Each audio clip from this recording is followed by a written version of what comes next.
আচ্ছা, আপনি কখনো ভেবেছেন যে আমি মারা যাব? কখনো কখনো আমাকে এই দুনিয়া ছেড়ে যেতে হবে,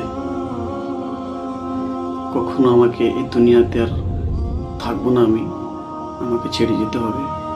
আপনি কি একবার ভেবে দেখেছেন? আপনি একবার ওই আয়নাটার সামনে দাঁড়িয়ে তুমি নিজেকে জিজ্ঞাসা করবা যে আমি এই দুনিয়াতে আছি, তো এই কাজগুলো যে করছি আমি তো ঠিক করছি? আল্লাহ যদি বলে আপনাকে যে সারা জীবন তো থাকা, আপনি যদি একদিনকার যদি হিসাব চাই আল্লাহ আপনার কাছে, যে আপনি একদিন মানে কি কি কাজ করেছেন তার হিসাবটা দেন তো আপনি। আপনি নিজে আপনি নিয়ত থেকে বলবেন যে আমি কত সকাল থেকে নিয়ে রাত 12টা অবধি আমি কি কি কাজ করেছি, কি গোনা করেছি আর কি নেকি করেছি। আপনি কি বলতে পারবেন? আপনি অবশ্যই বলতে পারবেন না ভাই। তো আপনি ভেবে দেখেন, একদিন ভাববেন বসে যে আমরা এত দুনিয়াতে অশ্লীলত কাজ করছি, সীমার বাহিরে করছি।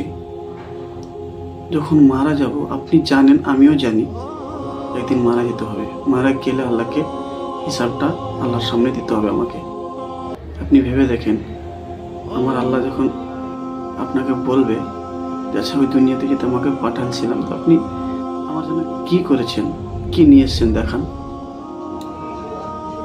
তখন আল্লাহকে কি জিজ্ঞাসাটা কিটা বলবেন যে আল্লাহ আমি সকালে উঠে আগে কলমা না পড়ে, সকালে উঠে আমি দোয়া না পড়ে আমি আগে মোবাইল হাতে দিয়েছিলাম, দুপুরের টাইমে খেতে বসে আমি মোবাইল দেখেছি, কত কোথায় যে অশ্লীলত কাজ করেছি, এটা সেটা ভালো সূত্র করেছি, এই কথাটা বলবেন? আচ্ছা, কি বলবেন বলেন তো ভাই? এই দুনিয়াটাতে আপনি বেশি দিন থাকতে আসেননি, জানেন?